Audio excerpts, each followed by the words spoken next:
Sun Suiying is the eldest granddaughter of Dr. Sun Yat-Sen, and she's been a resident here in California for many years. And there's also another daughter, another granddaughter of Dr. Sun Yat-Sen, Sun Suiying, who lives in Southern California. Anyway, we're lucky to have both of them living right here in the state of California. But anyways, Sun Suiying is, of course, lived through a lot of the events after the revolution, and of course there was a tremendous amount of struggle during that period of time, as there was up through 1949 and even afterwards. And she can tell you some of that, but I think she's going to focus more on why the revolution of 1911 actually occurred. What were the reasons? Why did her grandfather feel that reforms would not suffice, and nothing short of an overthrow of the Qing dynasty would be the only way forward for China. So with that, it gives me great pleasure to welcome Sun Suiying.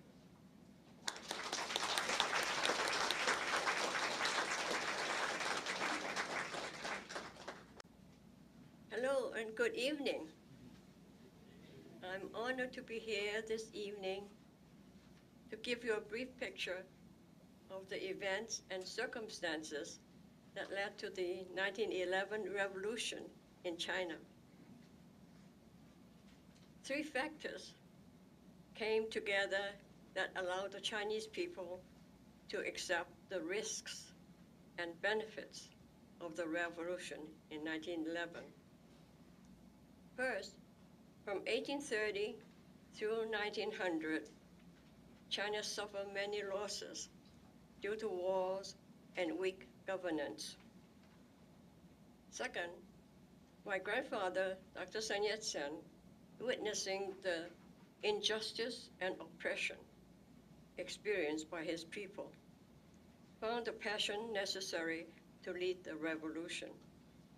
And third, huge numbers of overseas Chinese in Southeast Asia, Japan, Hawaii, America, Canada, and Europe, who also saw this injustice and oppression, readily provided money and support, many giving their lives for the revolution.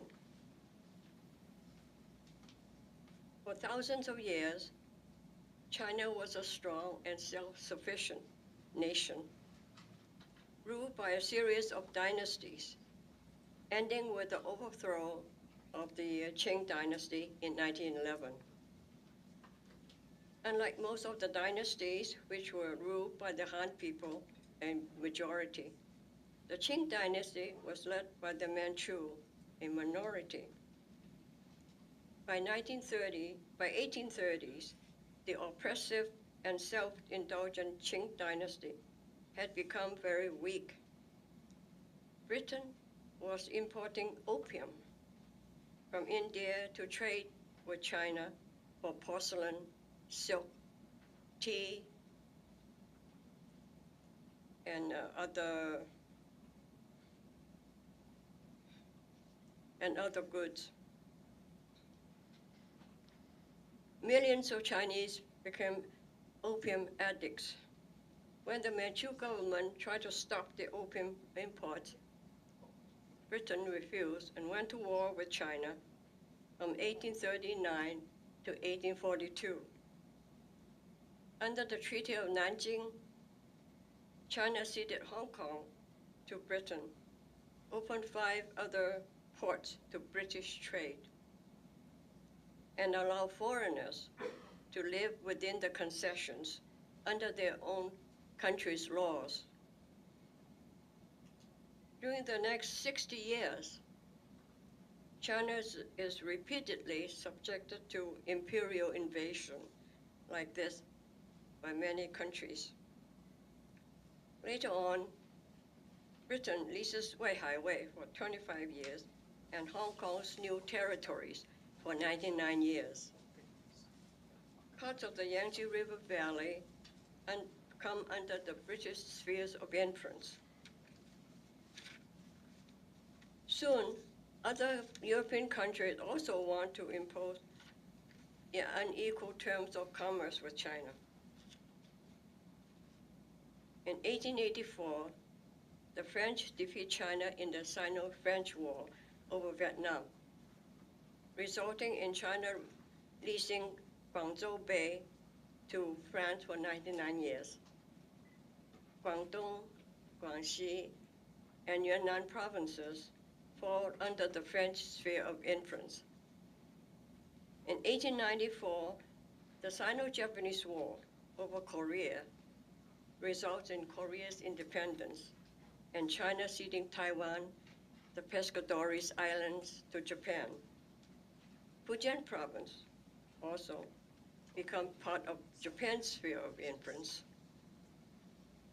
In 1897, after 2 German missionaries are murdered, Germany forces China to sign a 99-year lease and concede 2 railways. Qingdao and other areas of Shandong province become Germany's sphere of influence. Also in 1897, Russia seizes parts of Manchuria on the pretext of protecting China from Germany. Russia compels China to lease Port Arthur and Dalian to Russia for 25 years and allow Russia to build railways to those ports.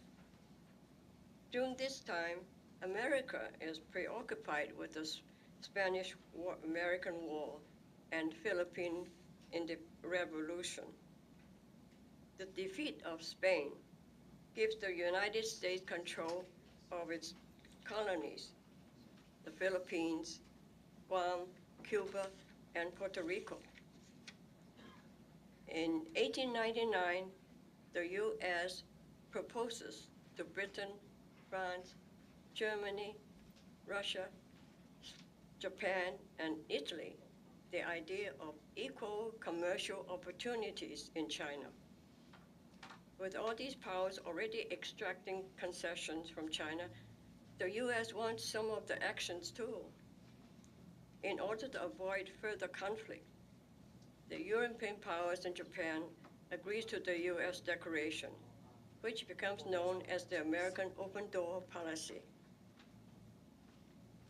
In all these wars, which China lost, she paid indemnity in addition to ceding territories and granting privileges to foreign powers. This weakened China even more. I grew up hearing stories about how humiliating those days were for the Chinese people. A sign on a public park in Shanghai warned, quote, "No dogs or Chinese allowed," end of quote. Increasingly, China also confronts internal unrest. In 1850, the Taiping movement launched a military campaign against the Qing government, but is defeated. In 1899, the Boxer Rebellion initially focuses against the Qing government, but later turns against the foreigners, whom the rebels blame for their hardship, poverty, and rising unemployment. The foreign powers that occupy many parts of China import foreign goods and the fixed tariffs that depress China's economy.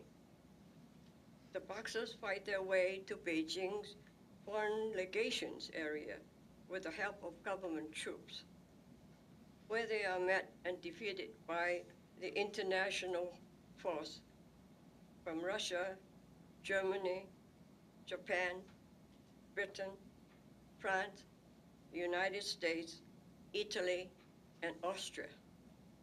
These 8 nations demand indemnity, the final settlement signed by 11 countries and China on September 7, 1901. The indemnity when fully paid with interest, is more than twice the original sum and is to be paid in foreign currencies. The settlement also prohibits China from importing arms, requires China to destroy her forts, and allows foreign troops to occupy areas from the coast as far inland as Beijing. These demands leave China defenseless and undermine the administration of her government by suspending civil service examinations. On July 3rd, 1900, the United States issued a second open-door policy under the pretext of preserving China's territorial and administrative integrity and implementing impartial trade with all parts of China. Through the end of the 19th century, agriculture and handicraft remained the mainstay of Chinese economy. The population growth reduces the average farm size by 25% between 1890 and 1910. Below normal harvests become ever more frequent and widespread. While the hand-spun cotton yarn and hand-woven cloth continued to dominate, in 1890, Britain begins to displace traditional Chinese textiles as its mills in Bombay start exporting machine-made cloth to China. Meanwhile, native Chinese industry is restrained by feudalism in agriculture and the Qing dynasty's failure to support the infrastructure needed for expansion of commodity markets and private investment. On top of all these wars, rebellions, socioeconomic stagnation, natural disasters add to China's problems. In 1898, the river valleys flood from Sichuan to Shandong and from Jiangxi, Anhui to Jiangsu. In 1900, drought hits North China. Widespread famine, hardship, and poverty drive many into banditry. The people feel humiliated, stripped of self-confidence and self-respect. The Manchu government attempts some reforms, but these are half-hearted, too few and too late.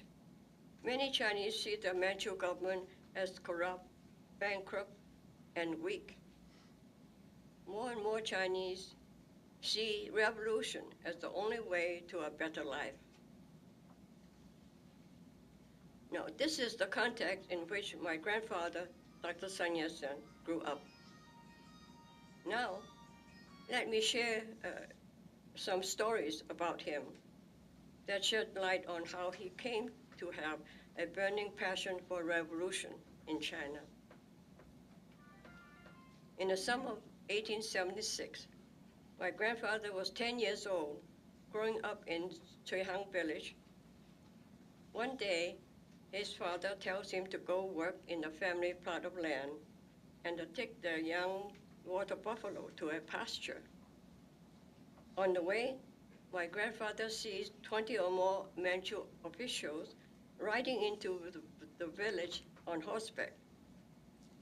The officials go to the Yang family's compound and have their horses trampled all over the garden. The Yangs have 3 sons, and they are one of the few wealthy families in the village. The Manchu officials demand the brothers to open their doors. When no one answers, the officials break down the doors and go inside. Only the frightened servants are home. The Manchu officials begin taking valuables. Later, the officials find 2 of the brothers and execute them. The eldest brother escaped to Hong Kong, which is a a British colony at that time. My grandfather would never forget the injustice he saw that day. The following summer, my grandfather's eldest brother, Sun Mei, who is my granduncle, came home for a visit from Hawaii. Sun Mei brings home some gifts for his friend, to his friend's family, the Zheng Qiang's family, who live in a nearby village. He asked my grandfather to deliver the gifts. The round trip would take him a whole day. Grandfather set out early one morning, carrying a long pole on his shoulder with baskets of gifts on either end. He walks for some time. As he enters the road between two small hills, a man suddenly approaches him from the opposite direction. The man asks my grandfather where he is going. And my grandfather tells him, the man says he's going there too, and turned around to walk with my grandfather. Suspicious of the man's intent, my grandfather says he is tired from carrying the load. The man offered to carry it for him. As they approach a village, my grandfather tells the stranger that he needs to stop by the village down the hill to deliver a gift, and asks the man to wait for him on the side of the road. He gives the man something to eat, and the man agrees to wait for him. My grandfather disappears down the hill. Soon he returns with a group of strong men carrying knives, hoes, and other weapons. When the man sees this, he runs, but is caught. He confesses to belonging to a group of thieves who kidnap children and young adults to sell them into forced labor. A year later, in 1878, my grandfather is now 12 years old, leaves China with Sun Mei's friends, the Zheng Qiang family, to attend Christian schools in Hawaii. Sun Yat-Sen graduates from Ianani School in 1882 and then attends Punahou School. The Western education he received in Hawaii greatly influences his views on democratic governments, which later became the foundation of his revolutionary ideals for saving and modernizing China. When my grandfather expresses desire to join the Christian faith, his elder brother objects, for fear that he will forget his Chinese culture, beliefs, and customs.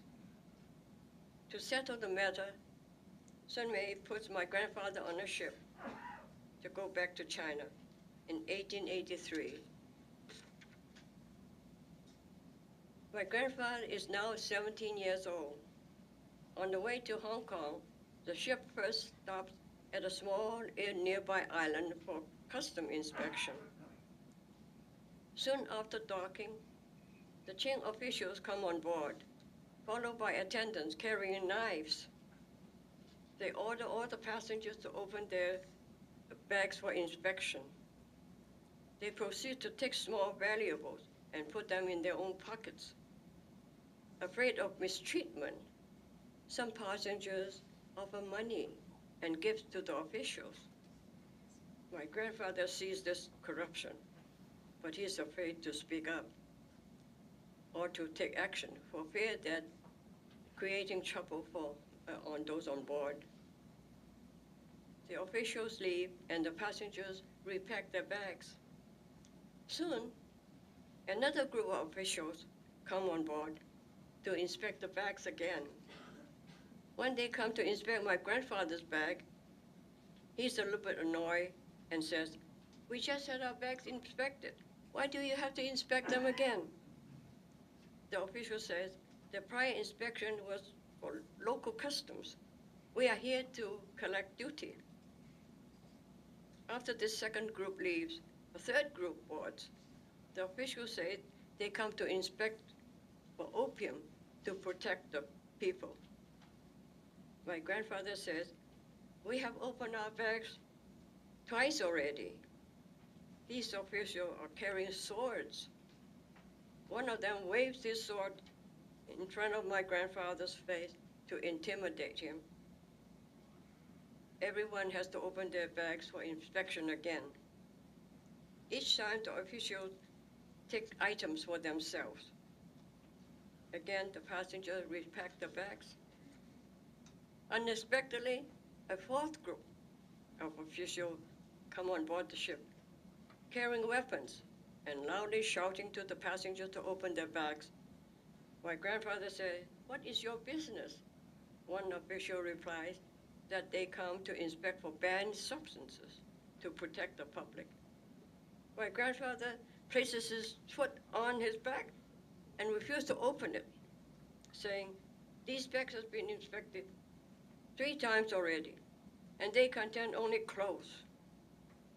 But the other passengers were afraid of trouble and persuaded my grandfather to let them inspect his bag. And the captain came over too and told him to allow for the inspection. Otherwise, they might detain the ship from going to Hong Kong. After the officials leave, the captain secretly gives them some money. The next day, the ship is allowed to sail for Hong Kong.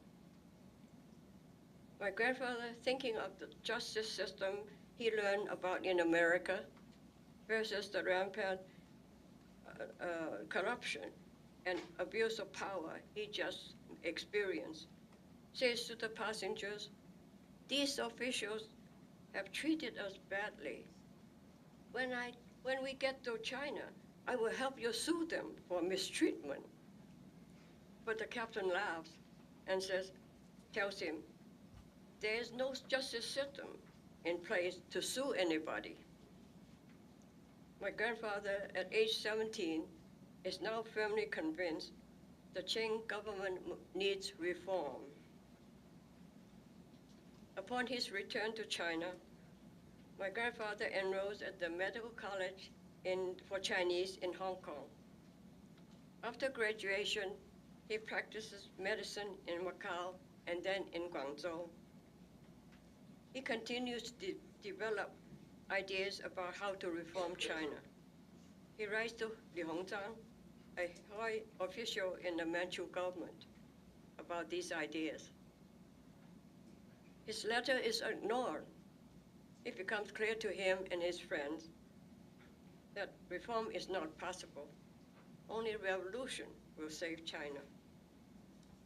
He decides to leave his medical practice and devotes his time and energy wholeheartedly to the revolution. At this point, my grandfather began to organize his friends and others from all walks of life, students, laborers, intellectuals, businessmen, merchants, who believe in the fight to save China. In 1895, he and his supporters staged the first uprising in Guangzhou, but it fails. From that day forward, he is a hunted man. So he leaves China to carry on the revolutionary activities abroad. As he travels the world, he studies the political, economic, and social systems of Western countries, and at the same time raises funds for the revolution among overseas Chinese and friends in Japan, Hawaii, the US mainland, Canada, Europe, and Southeast Asia. He develops his 3 principles of the people as the foundation for a new republic. Over the course of 15 years, he and his supporters planned, financed, and staged 10 uprisings, all of which failed. In 1910, he meets his friends and supporters in Penang, Malaysia, at what has become what has come to be known as the Penang Conference, to plan for one more uprising the following year. On October 10, 1911, While he is traveling in America to raise funds, the uprising in Wuhan succeeds and quickly spreads to other provinces in the south, central, and east of China.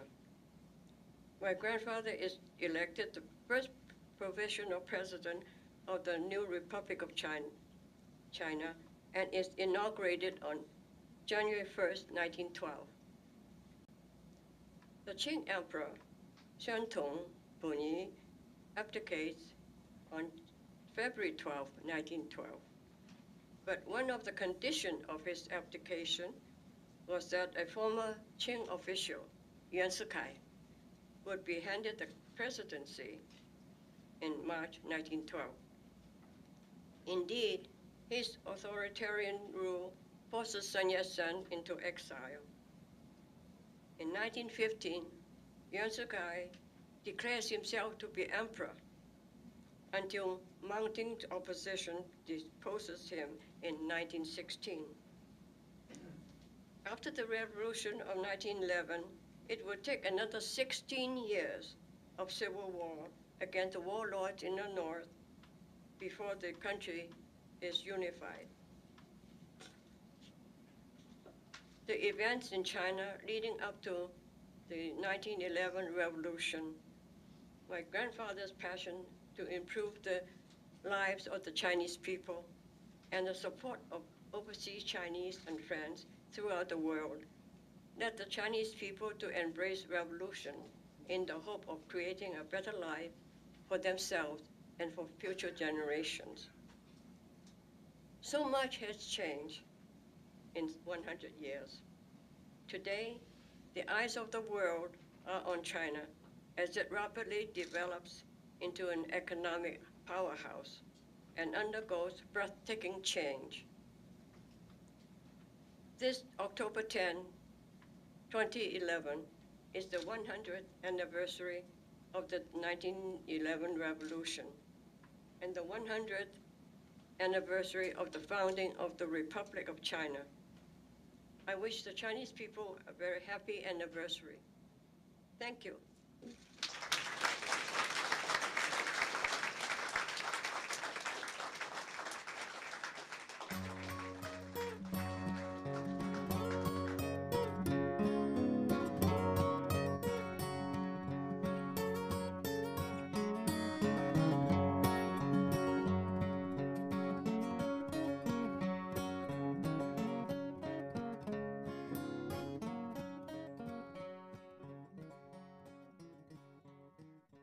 Father, Dr. Sun Yat-sen, witnessing the injustice and oppression experienced by his people, found the passion necessary to lead the revolution. And third, huge numbers of overseas Chinese in Southeast Asia, Japan, Hawaii, America, Canada, and Europe, who also saw this injustice and oppression, readily provided money and support, many giving their lives for the revolution.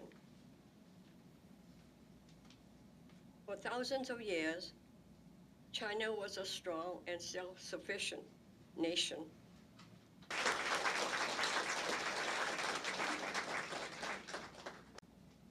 Hello and good evening.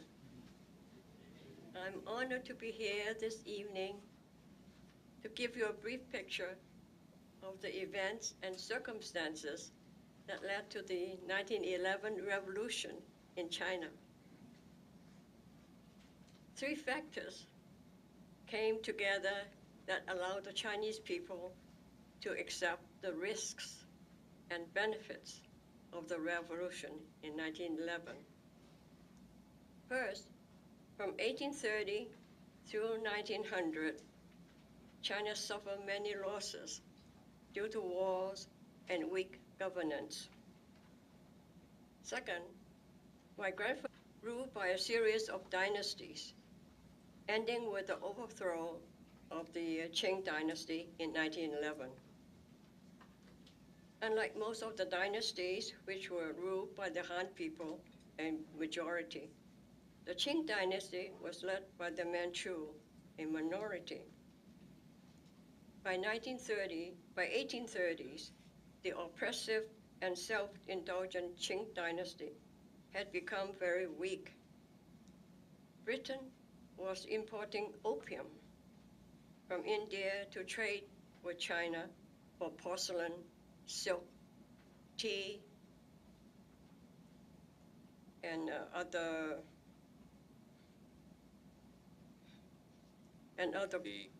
the events after the revolution, and of course there was a tremendous amount of struggle during that period of time, as there was up through 1949 and even afterwards.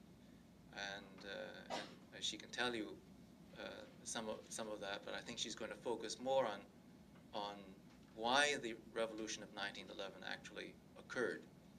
What were the reasons? You know, why did her grandfather feel that reforms would not suffice, and nothing short of an overthrow of the Qing dynasty would be the only way forward for China. So with that, it gives me great pleasure to welcome Sun Suiying.